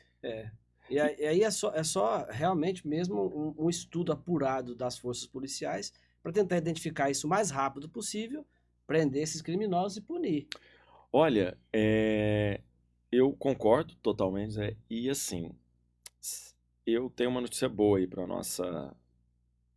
nossa audiência, porque nos últimos 10 anos eu vejo um crescimento muito grande na minha área de policiais, principalmente da Polícia Civil, que é verdadeiramente a polícia que mais precisa, né, desse aporte. Então, principalmente essa nova geração também, né, de delegados, os antigos também, mas essa nova geração já está chegando com esse aporte. Então, o número de delegados, o número de peritos que eu tenho como alunos no perfilamento, que eu tenho como alunos dos cursos de criminologia, cresceram assustadoramente Que bacana. nos últimos 10 anos. Excelente então, eu acho notícia. que isso é muito bom, muito E para bom. isso a gente precisa fazer justiça, né? Que não é simplesmente cobrar do policial, mas cobrar do Estado, que o Estado qualifique o policial, que o Estado qualifique a estrutura policial, a Exatamente. polícia, né? Porque a gente sabe também que muitas vezes nós temos muitos profissionais sérios e com vontade de fazer esse trabalho, mas que muitas vezes o Estado peca bastante aí no aquisição de material, na Exato. aquisição de equipamento adequado, de ter uma estrutura mais próxima, né, do policial. Muitas vezes, eu não sei se ainda acontece, mas eu me lembro há um tempo atrás, nós precisávamos mandar, por exemplo, material genético colhido em Uberlândia, tinha que mandar Belo Horizonte. Né? Então, isso é um Sim. absurdo, né? Ou Não é seja, incomum. numa cidade que relativamente é grande. Então, é algo que a gente precisa entender também e fazer justiça. Muitas vezes, vamos dizer assim, a distância de pegar um criminoso dessa natureza passa pela falta de estrutura e investimento também do Estado nas polícias, né? Penso que Mas a gente precisa como falar disso, né? o Rubens mesmo falou aqui, em Minas Gerais, um estado do tamanho do nosso aqui, com a quantidade de população que nós temos, a criminalidade altíssima, e nós não temos o psicólogo, O cargo, né? o cargo de Então, psicólogo da polícia. da polícia. Psicólogo da polícia. Nossa, Entendeu? Você vê o tamanho da falha, né? dizem que alguns estados agora pensam em adotar, mas com relação ao que o Eduardo falou, concordo. Principalmente que eu tenho mais contato, né? Eu tenho mais contato com a polícia civil, né? Obviamente, do que com a polícia militar. Com relação à polícia civil, os nossos profissionais hoje, eles fazem mais do que é possível, porque quase todos Sim. trabalham sem sem o devido aporte do Estado Sim. com relação principalmente à tecnologia. Então, os nossos delegados aí, os peritos, então, olha, eu infelizmente sou suspeito para falar, mas eu acredito que os peritos, eu sou professor aliás, gente, só para vocês saberem, né, pessoal, que eu sou membro da Associação Mexicana de Profiler, de peritos criminais. Então, assim, eu sei da realidade brasileira, mas eu sei da realidade de outros países também. E o Brasil é um país extremamente bem fornecido de peritos. Não tem tanta tecnologia, mas os profissionais são profissionais muito bons. Tanto que nós estamos aqui, eu dou aula num mestrado de perfilamento no México. 3 ou 4 são brasileiros. E o México está do lado, gente, dos Estados Unidos. E nós temos 3 professores ali brasileiros. Então, assim, nós temos saídas. Sim. Não é um mar aqui de pessimismo, não. Nós temos saídas boas. Mas eu vou te falar uma coisa. Além de a gente não ter as ferramentas de tecnologia suficiente para que sejam apurados esses crimes, eu vou te dizer, isso por estudo próprio meu, vou te dizer que as ferramentas que temos, não têm regulamentação. E quando aquela ferramenta é utilizada de forma errada, o que acontece no processo penal? Não. Ela é desconstituída porque é prova vai ser ilícita. nula. É prova nula, é prova ilícita. Então, além de não ter as ferramentas tecnológicas, as que temos não são regulamentadas. Exato. E dificulta a investigação, dificulta a prova, Exato. a constituição de prova. Perfeito. Então, Boa esse é um lembrança, problema. boa lembrança. Eu como Fantástico. servidor público, posso até dizer o seguinte, né? Os servidores públicos, de um modo geral, inclusive os policiais, eu já fui da Força de Segurança também de Minas Gerais aos 18 até os 21 anos, eu posso dizer que, em regra, o servidor público no Brasil ele é muito bom. Ele é um servidor interessado em fazer a sua parte e faz muito mais do que tem condições. Agora, muitas vezes quem peca é o Estado. Eu posso dar um exemplo, lá na Universidade do Estado, nós não temos pincel, né? O professor, se não comprar o pincel, ele não dá aula. É absurdo. É isso aí. Recursos. Agora chegamos ao final e nós temos um bate-bola aqui pessoal, que a Pois gente faz não. umas perguntinhas para os nossos convidados, para que as pessoas possam conhecer um pouquinho Perfeito. Estamos aqui para isso. da sua vida pessoal. Tem religião? Se tem, qual? Não tenho Não tem religião. Acredito numa força maior. Só que, como sou de Uberaba, a minha esposa é kardecista, eu frequento o kardecismo, gosto muito, mas gosto, aliás, de todas as religiões e respeito todas, mas sou mais ligado à doutrina kardecista, até por causa do Chico. Mas então é Xavier. teísta. Não. Não é ateu. Ah, sim, teísta. Você é teísta, Sim, teísta. acredito, mas não tenho nenhuma religião específica, porque eu acho religião muito responsabilidade. Então eu gosto até do kardecismo, mas eu vejo cada kardecista tão dedicado que eu falo, não posso falar que eu sou kardecista. A dedicação dele para a religião. Acho a mesma coisa, né? O evangelho cristão. Tanto gente dedicada que ela fala, sou cristão, mas será que é mesmo? Porque realmente. tem tanta dedicação. Então, é um posicionamento que ainda não tivemos aqui, tá? Mas muito bom. acredito muito. Time de futebol tem favorito? Tenho, cara, tenho. É Flamengo, Corinthians. cara. Flamengo. Achei que ele era corintiano pela tristeza. Não. O Flamengo pelo menos Não, ganhou Flamengo ganhou agora. do Corinthians. Mas é porque- eliminou a gente, tô Não, triste. mas é porque eu falo assim, porque eu reconheço que a torcida do Flamengo ela anda cada dia mais enjoada. Até, não é com os outros, não, é com o próprio time. Tudo pra nós tá ruim. É Tá uma muito coisa... egocêntrico. É que Nossa, ganhou gente. muita coisa nos últimos aí anos, né? quer- Quando o Corinthians ganhava muito também, eu a fiquei gente desse fica jeito. assim, mas flamenguista, viu? Hobby. Hobby, cara, olha, desenhar. Desenhar. Chargista, eu gosto, Que legal. gosto de fazer Isso é bem charge. bacana. Desenhar lá em casa, agora não, mas já desenhei murais, eu gosto muito, grafite, essas coisas. Um ídolo, se tem, qual? Cara, ídolo, olha, gente, eu não esperava, estava na pauta, eu não li, então não esperava. Cara, um ídolo, poxa, tanta gente boa, mas, cara, eu vou ser meio clichê aqui, muito mesmo, mas meu pai, cara, meu pai não Não é clichê não, tem pai e muitas minha pessoas mãe, que... porque a gente não teve uma situação tão fácil, sabe? Mas eu tenho outros dentro da profissão, tudo, mas Eu acho mais Bacana. legal quando o ídolo tá dentro de casa do que que fora. eu tenho, sabe? Um livro, lógico, nós temos um aqui, vamos falar O dele meu, já. tá, mas eu vou citar outro pro aluno do direito, que mudou Manda. minha vida. Manda. Crime e Castigo, do Dostoiévski. Pô, legal. É Muito bom. melhor e Castigo. Crime e Castigo, do autor russo Fedor. Fyodor Dostoiévski. E a história do Raskolnikov, eu vou dar um spoiler aqui, viu, gente? Mas o livro é de 100 e tantos anos atrás, então não sei se é spoiler. Mas o Raskolnikov mata 2 pessoas no começo do livro. E é no começo, não é nenhum spoiler gigantesco, é no começo. E aí ele vai tratar a respeito da culpa dessa morte, né? Então por isso chama Crime e Castigo. Pra mim, eu aprendi muito mais nele do que no Código Penal em si. Ele mudou minha vida, eu li ele com 19. Ainda não No li, começo da vou ler. faculdade de Direito, eu falei, cara, eu quero seguir isso aqui. Esse livro é fantástico. Nossa, mudou minha vida demais. Um filme. Filme? Indicação de um filme. Olha- Indicação de um filme e de uma série. Cara, eu tenho tanto filme que eu gosto, mas eu vou aqui, já que a gente tá falando de serial killer, eu vou num filme de serial killer. Tem outros que eu adoro.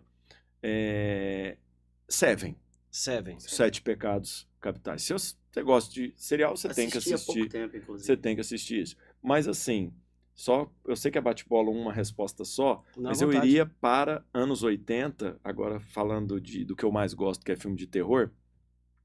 Tem um filme que se chama Enigma do Outro Mundo, que é de ficção científica. Cara, se você fala, quero ficar tranquilo em casa, eu boto uma ficção científica. Eu não assisto filme de terror, eu gosto sim de Eu filme de adoro serial filme de killer e tal. terror. Filme de terror eu não assisto, eu tenho medo. Então, Eu eu tenho adoro. medo. Tudo assisto. que é de terror, Também coisa não do assisto. demônio. Cara, eu adoro, eu Vapo, adoro. não assisto por nada, depois nem Eu durmo. adoro. Uma série. Sério, eu vou citar 2. Eu vou citar 3. Manda. Uma de entretenimento, uma que eu acho a melhor do mundo. A melhor do mundo, Breaking Bad. Essa é boa. Cara, eu adoro Breaking Bad. Certo. Pra assistir com meu filhão todo dia, que é todo dia mesmo, ele assiste 100 mil vezes. Stranger Things, Stranger Legal Things. também. 100 mil vezes. E pra me divertir e tal, quando eu não quero fazer nada, só almoçar, almoçar vendo alguma coisa, Big Bang Theory, pra dar uma risadinha ali com Essa é aqueles boa. nerds Elas que eu são muito boas, adoro. assim. Mas Breaking Bad, cara, meu Deus do céu, que série que é aquela. Eu ainda não comecei a assistir, mas tá na lista. A maior realização pessoal e a maior realização profissional. Cara, eu tenho 2 maiores realizações pessoais, 2 coisas. A esposa que eu tô, que é maravilhosa e companheira, Que legal. e o filho que eu tenho, que também é uma figuraça lá, aprende Família em demais. primeiro lugar. Ah, eu gosto muito, viu? Gosto demais. E a profissional? Profissional, olha, é estranho, porque eu sempre desejei, no começo da minha carreira, ser coordenador de curso de Direito, né? Lá. Eu queria ser coordenador, eu queria ser coordenador. Hoje eu sou coordenador, Bacana. mas eu não acho a minha maior realização. A minha maior realização, porque depois que você descobre. Não que eu não goste de ser coordenador, gosto, mas a minha realização é ser professor. Eu adoro escrever livro, adoro dar palestra, adoro fazer tudo. Mas Que legal. você quer me divertir?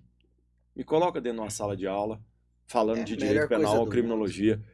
Essa é a minha realização profissional. Que E legal. quando chega alguém, José, e fala assim pra mim, Rubens, por causa de você, eu tô fazendo tal coisa, eu não esqueço daquilo que você falou. Outro dia me deram um mousepad, essa semana, me deram um mousepad com uma frase minha. Achei aquilo muito legal, nem lembrava que eu tinha falado aquela frase dentro de Marcou, sala. né? O aluno falou, professor, minha esposa faz mousepad e tal, e eu fiz pra você, a gente fez, porque essa frase, eu gosto muito sensacional. dela. Isso Isso é realização. Isso é Profissional. sensacional. Sem dúvida. realmente. Eu posso dizer uma coisa assim, uma Claro. experiência pessoal. Desses dias, né? Domingo foi o Enan. Então na segunda-feira, Uhum. terça-feira, vem aquela chuva de mensagens ali no direct de Instagram, pessoal aprovado, Isso. manda, pô, foram suas aulas, eu consegui ir bem. Isso é uma gratificação assim, que não tem igual, né? É muito diferente isso. É a muito mesma legal. é a mesma do serial killer, quando ele consegue atingir o êxito dele, Nossa, né? aí não. Aí. Quase o mesmo prazer. Quase o mesmo Mas prazer. isso aí me derruba. Quase o mesmo prazer. Cara, mas é muito bacana, viu? É Eu muito gostei bom. desse bate-bola aqui. Realmente o nosso prazo é curto, né? Mas eu gostaria que você falasse do seu livro, onde que compra, né? Se Então, está gente, disponível para compra Então, online, pessoal, como é que faz? muita gente até me cobra, né? Livro físico, assim, direto, né? Rubens, passa um livro aí, me vende os seus. Eu nem tenho, né, Claro. esses livros. Esses livros estão realmente com a editora Matrix. Então, até meus alunos lá, de Minas, aqui, né, do lado, eles têm que comprar pela internet. Está nos melhores sites, tá no site da Amazon, no site da própria Matrix Editora.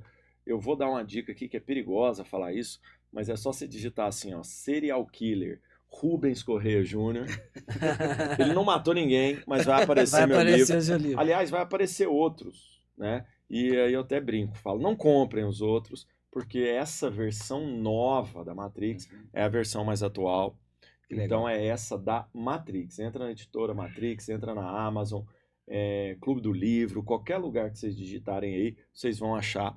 Tá em todo lugar. Outro dia até me mandaram de Portugal, né? Um aluno falou, professor, estou aqui em Portugal, seu livro está aqui, sendo exibido aqui. Então, podem comprar em qualquer lugar. E se tiver próximo aqui de Minas, se a gente encontrar o autógrafo com todo o carinho. Que certo? E tá maravilha. vindo outro aí, se não me engano, ano que vem, com 78 maiores homicídios em Resumo série. sobre cada um deles. Sobre cada um. E assim, eu procurei não colocar só Estados Unidos, tem eu acho que 8 dos Estados Unidos, mas tem serial killer do Paquistão, tem serial killer da África do Sul, tem serial killer da Mongólia. Brasileiro, eu me dediquei muito, tem mais ou menos o mesmo número de americanos, tem uns 10 brasileiros, foi os que mais eu falei. Legal. Mas tem do mundo todo, do Chile, tem do mundo todo. Bacana. E a gente vai deixar aqui embaixo na descrição o link para que vocês, para facilitar quem desejar comprar o livro do professor, nós vamos deixar o link aqui para você clicar e já fazer a sua aquisição. E agradecer aqui mais uma vez a sua participação para nós. Gigante aqui, trouxe, né, brilhantemente aqui conhecimentos para nós aqui, uma honra grande. O professor Rubens veio de Uberaba só para gravar esse episódio para nós, com muita honra.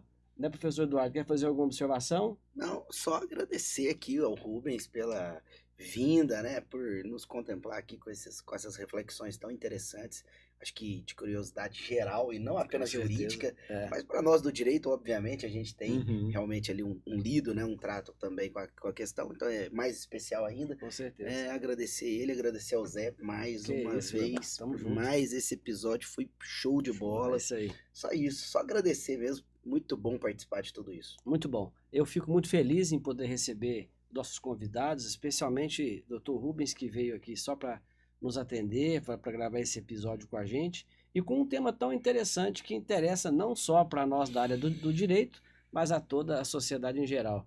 Vocês precisam ver a curiosidade dos bastidores aqui, de quem está aqui trabalhando e ouvindo esses assuntos. Curiosidade imensa. Querem saber de livros, de filmes, de séries, acho que de foi muita a primeira coisa. vez que tivemos um mini podcast antes do podcast. Com certeza. É tão longo. E chegamos aqui ao final de mais um dos nossos episódios. Agradecer mais uma vez aos nossos patrocinadores, o Café Cajubá, que sempre está aqui nos acompanhando, nosso patrocinador master, o Luciano Lopes Advocacia, banca de advogados de Belo Horizonte, a Next Corporate, empresa de assessoria e consultoria, da qual eu faço parte, e a JB Joias, que é a joalheria que também patrocina o nosso episódio. Eduardo, alguma observação final? Não, só agradecer. Eu tô feliz demais de estar aqui hoje. Como sempre, né? Sempre animado aqui. Isso aí. Esse podcast é muito legal. Rubens, quer fazer um agradecimento especial? Não, eu agradeço a você, agradeço ao amigo Eduardo, ao José, a todos aqui desse podcast maravilhoso, que foi muito bacana. Confesso que o papo fluiu rapidamente, passou rápido, e eu espero que todos vocês aí gostem. Muito bem. E para você que ainda não se inscreveu no nosso canal, se inscreva, ative o sininho, compartilhe com os colegas para a gente fazer crescer essa comunidade jurídica cada vez mais. Meu muito obrigado, até o próximo episódio. Até mais.